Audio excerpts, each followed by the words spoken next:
Step number 2 of creating your YouTube presence that's going to generate those hot sales leads from your local market is that you have to start thinking in terms of your library of videos, So we talked about this a little bit earlier, but I just want to take a few minutes to really emphasize this because I think one of the main reasons people kind of give up on this YouTube channel idea is it's so discouraging when you first get started.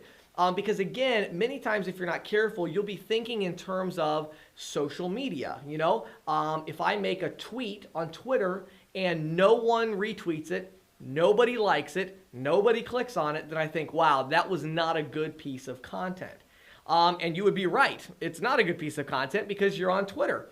Okay? If I'm making my Snapchat daily story and nobody is watching it, it's gone after 24 hours on Snapchat. So if nobody's watching it, that was a total waste of my time because it's gone in 24 hours, right? If I make a Facebook post and nobody shares it, nobody comments on it, nobody interacts with it at all, there's no engagement, then that's a bad piece of content. Now, for YouTube, you have got to get your mind out of that place and understand that what you're actually building here is a long-term asset. It's a long-term thing, and you got to start thinking about your library. So in step 1, hopefully, you took some time to create some notes about what problem am I solving?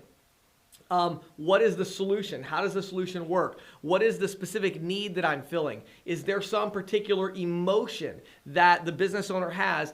How are they searching for this? What would be the keywords they would use to start searching? And so you're really starting to get in this mindset. You're trying to get inside the mind of your potential prospect when they actually want what you have to offer and they're going online to research it. You're trying to get kind of inside their head at that particular moment. Now you've got to start thinking of your library and understand it's a long-term commitment.